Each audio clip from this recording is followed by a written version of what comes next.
In 550 BC, the world did not yet know that a small kingdom in the mountains of Persia was about to change history.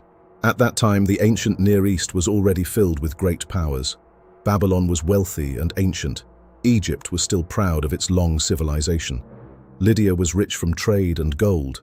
The cities of Mesopotamia had thousands of years of memory behind them, and across the Iranian plateau, different tribes and kingdoms watched each other with suspicion. Then one man rose from Persia.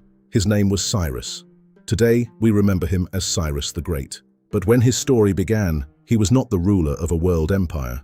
He was the leader of a rising people on the edge of older civilizations. And within one lifetime, he would defeat kings, take cities, absorb nations, and build an empire so large that many people at the time could barely imagine its size. This was the Achaemenid Persian Empire. From about 550 BC to 330 BC, it stretched across Western Asia, Central Asia, Egypt, and parts of Europe. It connected deserts, mountains, rivers, cities, ports, armies, languages, and religions. It was one of the largest empires the ancient world had ever seen. But here is the most important question.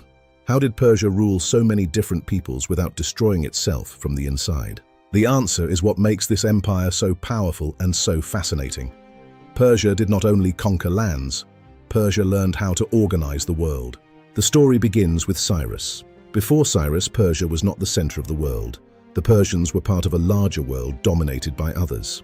But Cyrus changed the direction of history. He first defeated the power closest to him. Cyrus rebelled against the Median Empire and won. This victory did not just give him land, it gave him legitimacy. He was no longer simply a Persian king. He became the ruler of a larger Iranian world. But Cyrus did not stop there. To the west was Lydia, a kingdom famous for its wealth. Its king, Croesus, was remembered as one of the richest men in the world. Lydia controlled important trade routes in Anatolia. When Cyrus defeated Lydia, Persia gained access to the wealthy Western trade networks of the ancient world.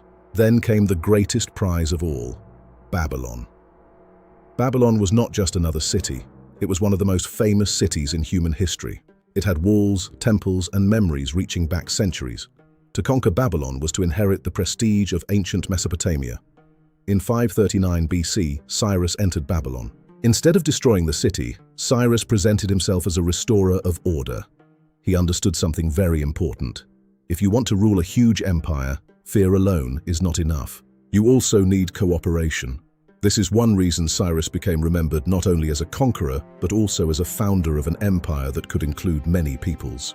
Persians, Medes, Babylonians, and many others could exist within the imperial system. They paid tribute, but they often kept their own customs and religious practices. This was not modern freedom. It was still empire. But Cyrus understood that an empire this large could not survive if every conquered people was treated as a permanent enemy. After Cyrus came Cambyses, who added Egypt to the empire. Egypt was one of the greatest civilizations on earth, with a deep sense of its own ancient identity. By conquering Egypt, Persia became a true world empire. From the Nile Valley to Mesopotamia, from Anatolia to Iran, the empire covered the richest regions of civilization. But conquest created a new problem. How do you govern such a massive empire? How do you send orders across deserts and mountains to people who speak different languages? This is where Darius I becomes one of the most important rulers in history. If Cyrus was the great founder, Darius was the great system builder. He divided the empire into provinces, known as satrapies. Each province had a governor responsible for administration, tribute, and order. But Darius understood the danger. So the Persian system created layers of supervision. There were royal officials and inspectors who reported back to the king. The king's eyes and ears reached across the empire. This was one of the secrets of Persian power. The empire was held together by information. To make this possible, the Persians improved communication. The most famous was the Royal Road. It allowed messages and military forces to move faster across long distances. The Persian messenger system became famous.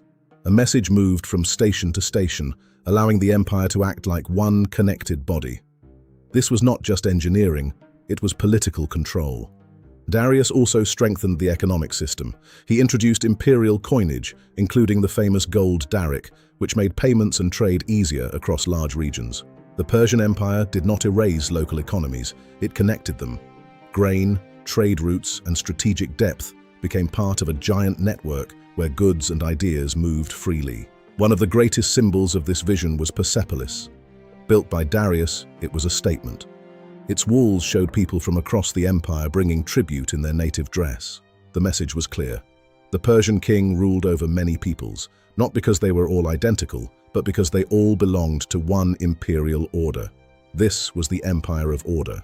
At its height, the Achaemenid Empire was enormous. It stretched from Egypt in the west to the Indus Valley in the east, absorbing local systems into its larger structure.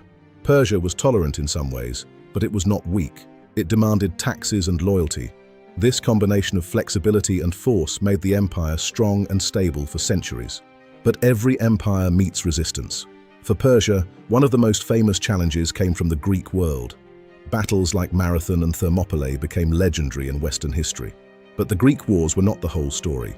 The Persians were rulers of one of the most advanced imperial systems of the ancient world, shaping later empires in administration and governance.